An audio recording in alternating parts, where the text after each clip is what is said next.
I'll be honest, looking back on this film, it feels surreal that this was even a thing, and the buildup of what we went through to obtain this movie with the new design and everything just really comes off as a shock to me every time I rewatch it. The new approach to lore for Sonic had me interested though, as I'm more of a person who will admittedly say that I enjoy the lore of Sonic the Hedgehog.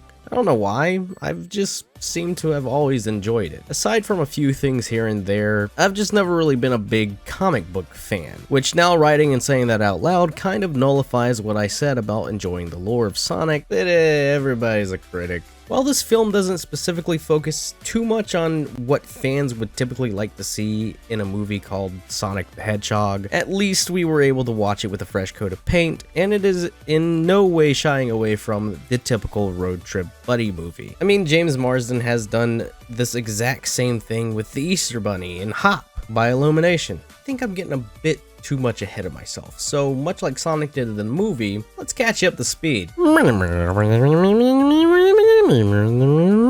Sonic the Hedgehog, a lovable blue ball of fur that can run around at extraordinary speeds, or as he likes to call himself, the fastest thing alive, which he technically is. As he was growing up on the lovely green hills of what is presumed to be South Island, Sonic was raised by an owl warrior known as Longclaw, who wasn't so keen of the idea that Sonic likes to go out for runs around the island, with worries that he'll get caught up in some trouble, or even worse, he'll be found by an echidna tribe, which he totally did, but since he was a kid, who could blame him? Long story short, Longclaw unfortunately isn't with us anymore, and Sonic is now stranded on Earth with nowhere to go and a pouch of rings that Longclaw gave him in case he got in trouble and needed to escape. Now, this is something that I found a bit more interesting when adapting a movie about Sonic the Hedgehog. While it has nothing to do with the games at all, there's still a slight connection that was made with the Echidna tribe and even with Longclaw, believe it or not.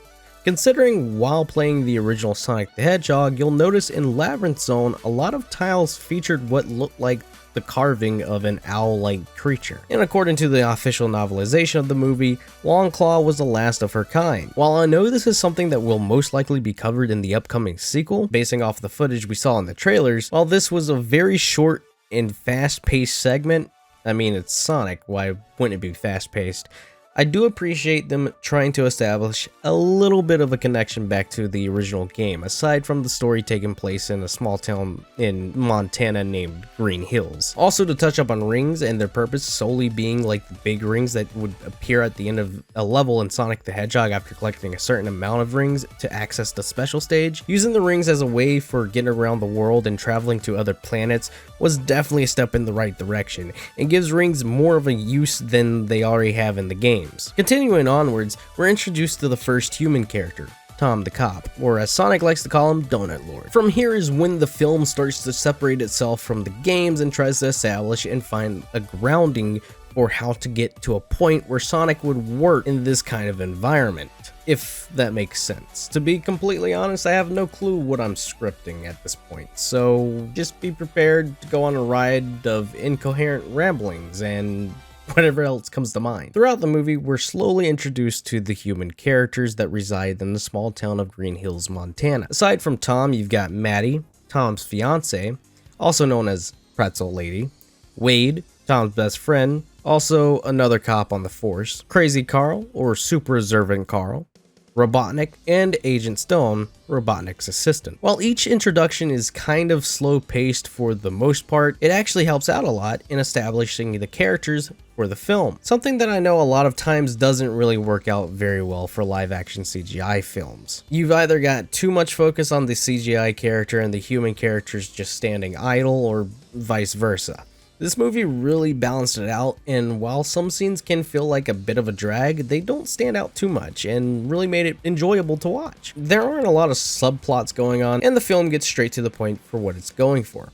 It does a good job at conveying what it needs to, and really honestly turned out to be a lot better than I had expected, which is really exciting to say because it just feels so weird to say that Sonic the Hedgehog has a live-action CGI hybrid film that's actually decent. And that within itself is something that is rare, especially for video game adapted films. Really, I think the only issue I had with this film was that I kind of had wished to see more interaction between Robotnik and Sonic, rather than Tom and Robotnik butting heads. It feels like the more you rewatch this movie, while Sonic is established as the main character and Tom also being established as the main character, a lot of the time it feels like the movie is about Tom and Sonic rather than Sonic and Tom, if that makes sense. While I'm not going to go too much into detail about this movie, the characterization of each character was great. Huge props to both Jim Carrey and Ben Schwartz. There's not a moment in the film where it didn't feel like I was watching a Sonic movie. Robotnik was great and scandalous. Sonic was full of excitement, loud, fun, cheery, and embodied literally everything that makes Sonic, Sonic. The soundtrack as well has some really catchy tunes, and the theme of Robotnik even references a much darker toned version of his layer theme from The Adventures of Sonic the Hedgehog cartoon, which is really cool. To that and all, it's a really decent family fun movie to rewatch every now and then, especially since the sequel is coming out really soon.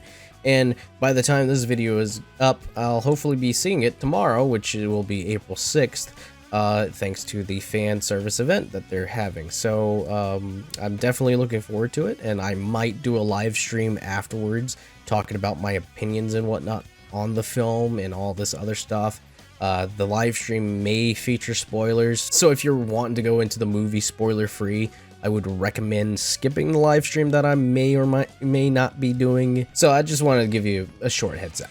Overall, this film has a lot to give thanks to. It established and got Sonic a footing into this new Sonic cinematic universe that Paramount seems to be working towards making a reality. And it's honestly really shined some new light on the classics, which is a great thing because hopefully whenever Sonic Origins comes out, a lot of people who are new to the franchise will be able to pick that up and play a collection of games from Sonic's start, not like a collection or two out there already exists. All jokes aside, I seriously haven't been able to stop playing the classics recently, all because of the movies, honestly. Heck, just the other day, I went out and bought myself a Sega Genesis so I could play the copies that I own of Sonic the Hedgehog 1, 2, 3, and Knuckles over and over again until the sequel.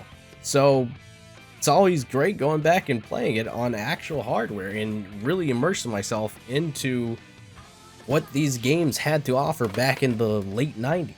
It's crazy how far we've come. Late 90s, early 90s, whatever. I feel like I've rambled on enough. Sonic the Hedgehog's first outing into Hollywood wasn't great, and the second one could potentially be even better than the first. It feels great seeing Sonic get back in the spotlight. Here's to hoping for a brighter future for our blue hedgehog. Let me know what you thought of Sonic the Hedgehog's first film in the comment section down below. Don't forget to leave a like, and don't forget to subscribe. If you are subscribing, don't forget to click that notification bell so you'll be able to keep up with more content from me in the future. Thank you so much for watching, and I'll catch you guys in the next video.